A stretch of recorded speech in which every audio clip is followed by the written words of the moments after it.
Contacto. ¿Cómo está? Buenas tardes. Hola, muy buenas tardes. Diputado, ustedes que marcharon pidiendo una reforma a la educación superior el año 2011, ¿por qué se sienten,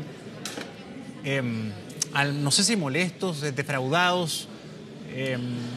No sé, ¿qué palabra le ponen a ustedes a lo que se aprobó en final?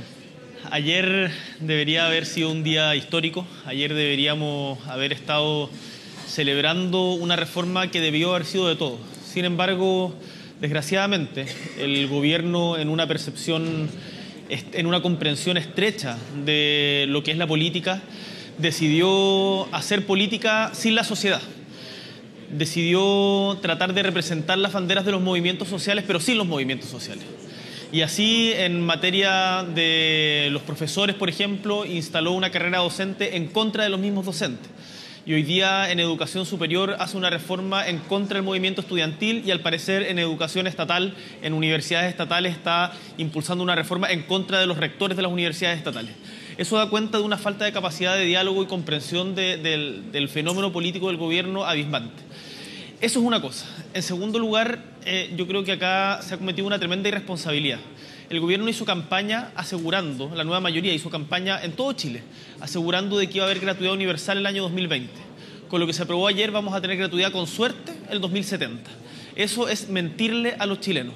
Y a mí me parece que da cuenta también de que pese a que tenían mayoría en ambas cámaras, lo que faltó en la nueva mayoría no solo es plata, porque uno puede entender los aprietes económicos que tienen factores externos, pero lo que no puedo entender es la falta de convicción, que al final del día llevó al gobierno a aprobar este proyecto, que incluso mantiene el crédito con aval del Estado, pese al compromiso explícito del gobierno de eliminarlo. ¿Diputado? Sí. Antes de seguir avanzando, porque ya había mencionado varios temas que son bien relevantes.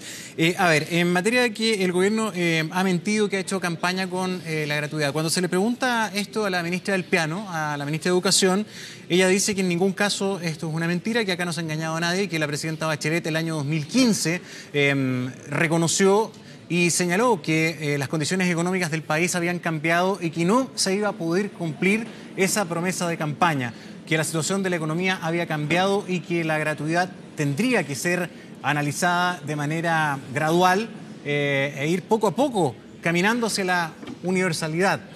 Nosotros estamos de acuerdo con la gradualidad porque entendemos de que esta puede ser necesaria. Acá no se trata de que los cambios vengan de la noche a la mañana, de un día para otro. El problema es si es que estamos avanzando en la dirección correcta o no. Y hay una diferencia muy sustantiva entre hablar de gradualidad, de haber prometido gratuidad de aquí al 2020, a postergarla en 50 años. Me parece que eso, desde todo punto de vista, es un engaño. El gobierno pecó de falta de convicción, de desorden al interior, de falta de manejo político y, desgraciadamente, terminó haciendo, con una promesa que era muy sentida en la mayoría de los chilenos, un proyecto que no satisface a la misma mayoría de los chilenos. ¿Qué significa que se llegue hasta el 60% de los más vulnerables? Significa, según los datos que yo he revisado, que quienes ganan más de 213.000 pesos per cápita no van a poder acceder a la gratuidad. Hoy día, una familia de clase media que tiene un sueldo o dos sueldos de 500.000 pesos y tienen 3 hijos, no van a poder acceder a la gratuidad, ninguno de ellos. Eso, desde mi punto de vista, es absolutamente inaceptable. Al final lo que están haciendo es instar a las familias con esta focalización malentendida a mentir. Y yo lo que quiero decir es que el gobierno no ha cumplido su compromiso. Y es por eso que a mí me parece lamentable. Pero además de esto, acá hay una discusión de fondo respecto del sistema nacional de educación pública que tenemos. Acá lo que se está haciendo con lo que se aprobó ayer es finalmente inyectar más recursos a un sistema que, desde nuestro punto de vista, y esto tiene que ser una discusión más profunda y no aprobarse en 24 horas en la Comisión de Educación, tenemos que preguntarnos cómo fortalecemos la educación pública, una educación pública para el desarrollo en nuestro país. Y ahí quiero pensar también en las regiones. Déjame ponerte el caso, por ejemplo, de la Universidad de Magallanes. Sí, pero antes de eso, perdón que me interrumpa, para ir acotando los temas y cerrándolos. Por favor. En el 60%, ¿qué dice usted cuando el argumento, no solamente del gobierno, sino que también de diversos representantes en el Parlamento, es que hay que ser responsable y que sería fantástico poder darle educación gratis a todo el mundo, pero la economía no da y que por eso tiene que ser gradual y que lo que se puede hacer es llegar al 60%? Desde la oposición ni siquiera, o sea, dicen que eso ya es ir mucho más allá de lo que se puede pagar. ¿Se está haciendo responsable, como dice el gobierno? Yo creo que acá hay una serie de hechos concatenados y esta es la gracia de la política, de ver cómo las diferentes decisiones que se toman en un gobierno terminan afectando las decisiones siguientes. Acá se decidió hacer una reforma tributaria desde nuestra perspectiva media que no cambió lo que es el pilar fundamental del sistema tributario en Chile, que es el IVA. El IVA es un impuesto de carácter regresivo, que significa que los más pobres terminan pagando más porcentualmente que los más ricos, y eso se dejó absolutamente intacto. El impuesto a la renta se subió de una manera marginal en comparación con los países de la OCDE y la propiedad de los recursos naturales ni siquiera estuvo en discusión. A mí me parece que si queremos hacer una reforma en serio, vamos a tener que afectar intereses en serio. Y acá el problema que hemos tenido y al que se ha sometido la nueva mayoría es a un chantaje de los sectores empresariales que amenazan con que si no se hace lo que ellos quieren van a dejar de invertir en Chile. A mí me parece que ese es un chantaje inaceptable, que no se maneja en los canales democráticos y que las discusiones que finalmente estamos teniendo acá en el Congreso terminan estando condicionadas por las decisiones de unos pequeños, de pequeñas familias que controlan la mayoría de los recursos hoy día, del capital que existe hoy día en Chile. ¿Diputado? Hoy día estaba leyendo, déjame terminar este punto, sí. Gonzalo, por favor, que hoy día estaba leyendo el informe del PNUD que se llama Desiguales, lo recomiendo profundamente, y decía que uno de los 6 factores más importantes para explicar la desigualdad en Chile es la alta concentración del ingreso y lo poco que hace el Estado para evitarlo. Yo creo que ahí, en ese sentido, le faltó convicción a la nueva mayoría para poder avanzar en una política pública que sea efectivamente redistributiva, y eso, para concatenarlo, se ejemplificaba claramente en la reforma tributaria y en la gratuidad que finalmente se aprobó el día de ayer. Sí, diputado, le quería preguntar, porque una de las parlamentarias que también marchó y fue protagonista de las marchas contra todos estos problemas de los estudiantes fue Camila Vallejo. Sin embargo, ella ha votado a favor y en sus declaraciones ella ha señalado que es un avance. Se ha mostrado más satisfecha. ¿Cómo visualiza la determinación, la actitud de Camila Vallejo? ¿Esto es esperable? ¿Es porque es parte del gobierno? ¿Se tuvo que cuadrar? ¿Qué dice usted al respecto? Mira, dos cosas, porque en polemizar con Camila hay una cuestión que yo creo que no se ve. Yo tengo un gran respeto por Camila Vallejo. Creo además que a ella le ha tocado muy difícil porque estamos en una sociedad muy machista que tiene profundos rasgos anticomunistas y que terminan ejemplificando en ella ciertas cosas que yo creo que no le corresponden. Dicho esto, mis diferencias con Camila son de carácter político y yo creo y me he mantenido por lo menos coherente con lo que ha planteado el movimiento estudiantil.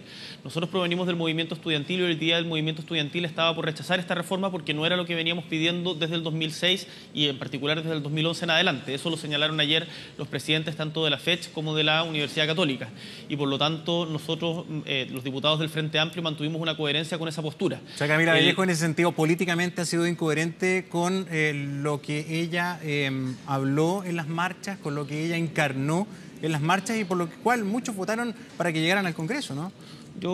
Yo no quiero adjetivar a Camila, creo que tenemos una diferencia de carácter político y que es una diferencia mucho más que no se ejemplifica en ella, sino que se ejemplifica con el gobierno.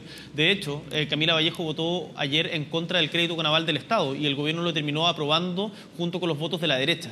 Y yo creo que en ese sentido ella también está bastante incómoda en esta situación que le ha tocado estar.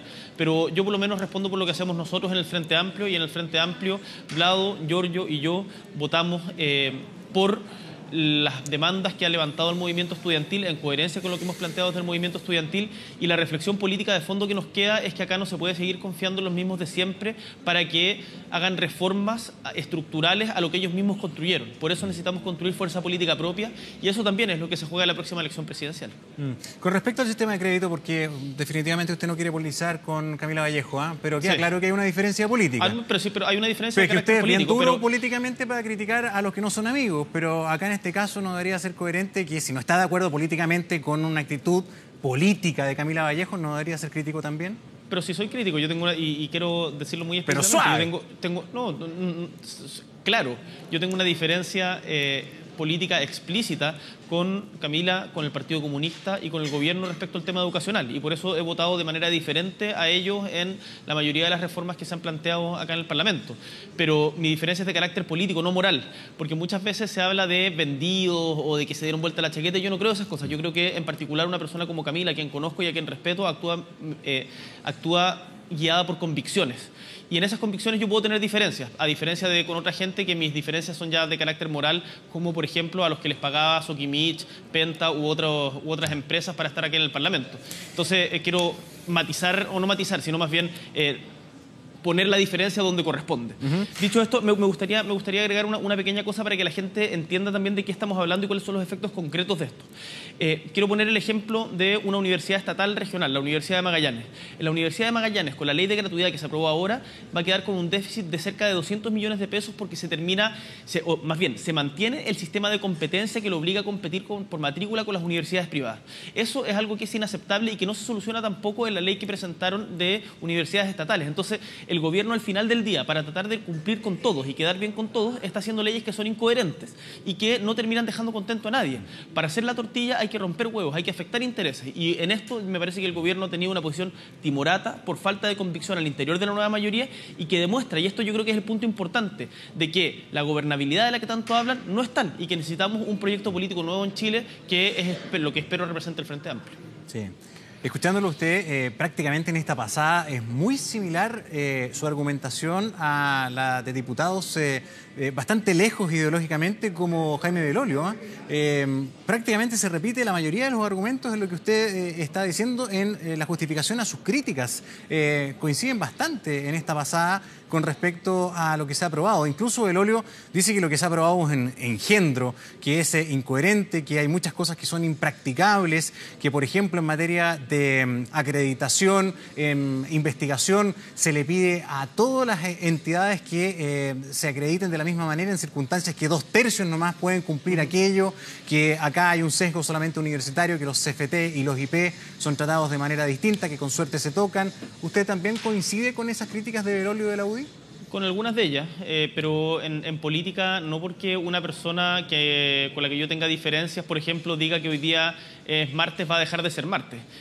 Yo en ese sentido estoy aquí para defender ideas y convicciones, y cuando esas eventualmente se crucen con otra persona que tiene convicciones diferentes o un criterio político diferente, no voy a tener miedo a decirlo de esa manera. Y con Jaime tenemos algunas críticas compartidas, pero yo creo que aspiramos a cosas diferentes.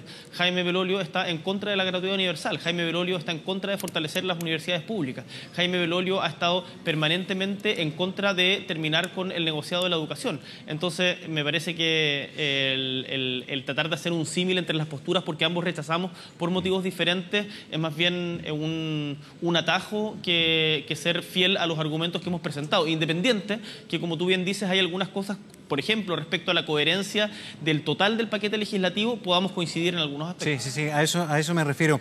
Vamos al tema del CAE, diputado Boric, porque acá también hay críticas bastante potentes.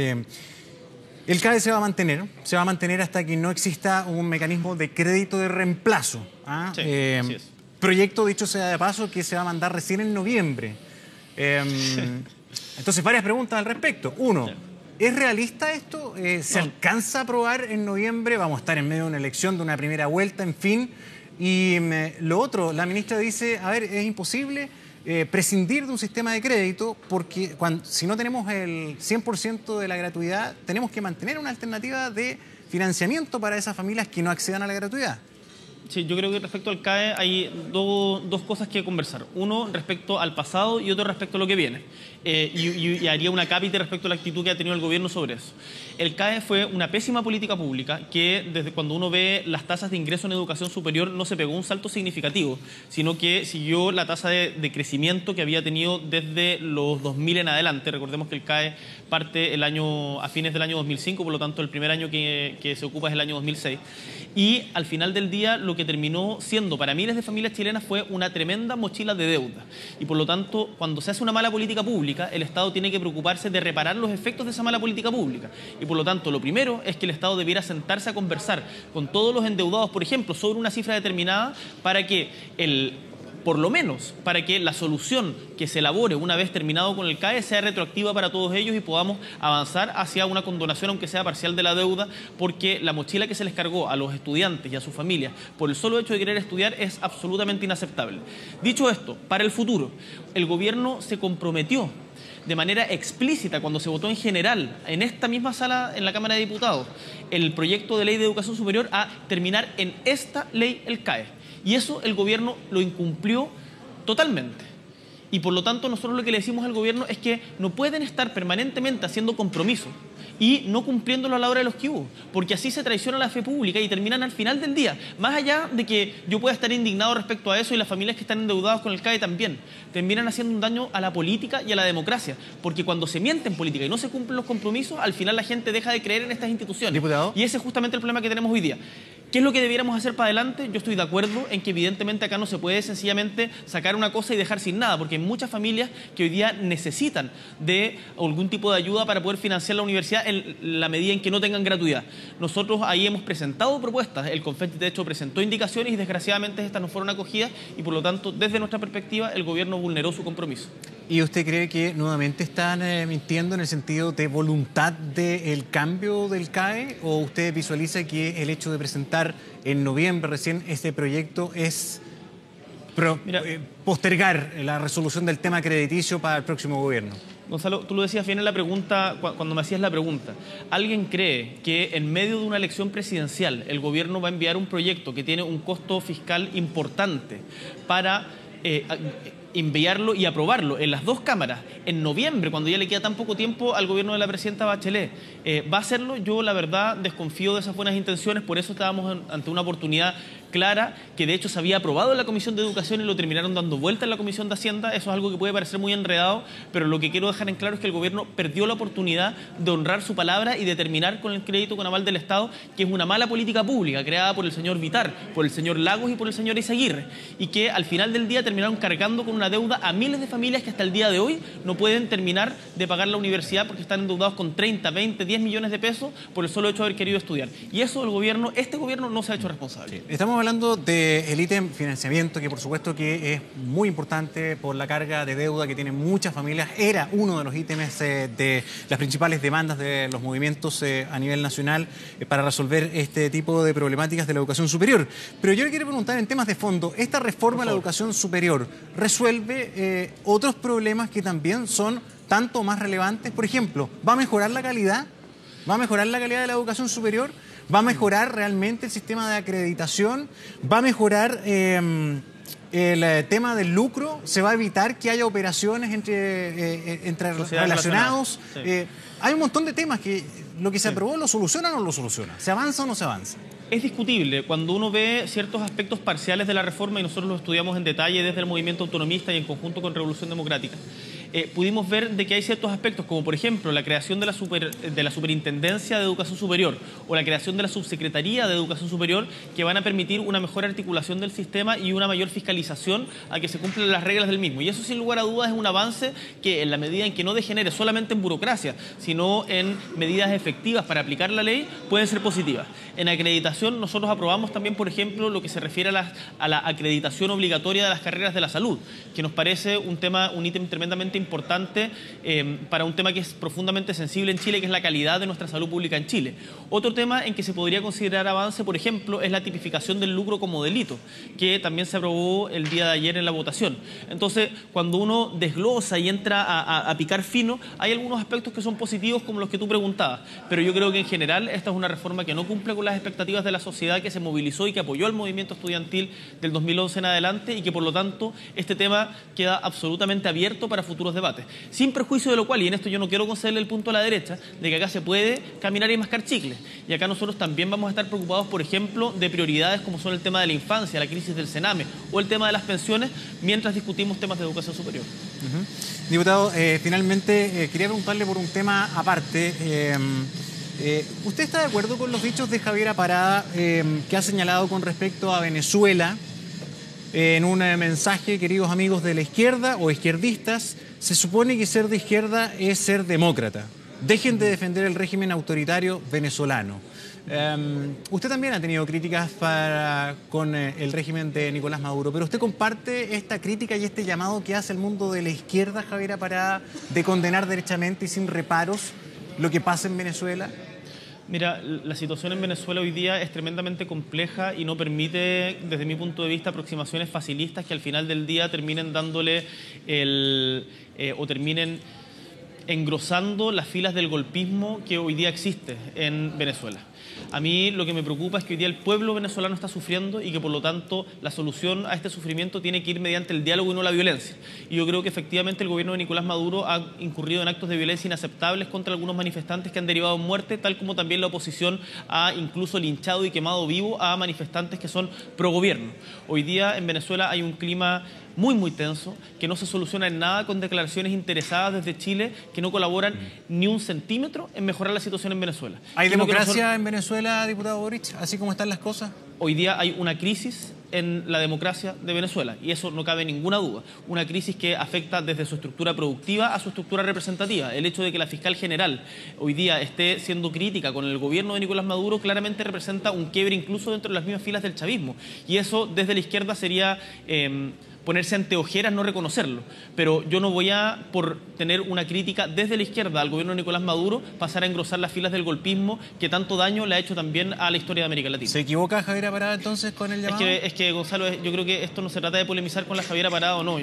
A mí estas polémicas como para que después en Twitter salga y la opinión pública salga como Gabriel Boric contra Javiera Parada, creo que al final dan lo mismo y acá el tema es mucho más sensible. Hay un pueblo que está en juego, ojalá que no lleguemos a la guerra civil, que sería tremendamente terrible, y por eso a mí me parecería una banalidad quedarme a pelear con Javiera Parada mientras tenemos un pueblo que está sufriendo las consecuencias de una crisis que está tremendamente desatada y súper profunda. Diputado, finalmente se lo vuelvo a preguntar. ¿Cuesta condenar lo que pasa en Venezuela? Acá, a ojos de muchos, a ojos de la comunidad incluso regional, no se está viviendo una democracia. Pero yo no tengo ningún problema en condenar cuando hay violaciones a los derechos humanos o cuando hay represión exacerbada. Y a mí me parece que el gobierno de Nicolás Maduro ha tenido derivadas autoritarias que son condenables. Pero creo que uno tiene que saber dónde se posiciona en la historia en estos temas. Y hoy día acá estamos ante un régimen que evidentemente está en una crisis que no logró desde, y esto viene de mucho antes, desde la crisis del punto fijismo en Venezuela, no logró cambiar la estructura productiva que tenía ese país y terminó generando un Estado dentro del Estado que se sostenía en el oro, en el petróleo, y al final del día, cuando caen esas divisas, entra en una crisis social que no es capaz de sostener el Estado clientelista que se había armado. Y eso tiene una derivada autoritaria que a mí me parece condenable. Y yo creo que tenemos que ser capaces desde la izquierda también en no ser obsecuentes con lo que significa el régimen de Venezuela, porque vamos a tener que estar rindiendo explicaciones durante mucho tiempo respecto de esto. Y yo creo que se puede tener una crítica pausada, clara, categórica a los errores de este modelo sin caer en el golpismo que algunos están propiciando, en particular desde ciertos organismos internacionales como José María Aznar, y al que se han sumado también algunos personeros chilenos. Recordemos que el gobierno de Chile fue el primero en reconocer al gobierno golpista del 2002, y eso es algo en que yo creo que no tenemos que caer y debiéramos ser mucho más responsables con lo que está sufriendo el pueblo venezolano hoy día, independiente si es chavista o no, independiente si está con el gobierno de Nicolás Maduro o no, y no andar en peleas, permítame la expresión, en peleas pendejas acá en el Parlamento que tratan de hacer política interna con la situación de crisis de Venezuela. Diputado Boric, muchas gracias por esta entrevista. Muy buenas tardes. Un gustazo, que les vaya muy bien. Bueno.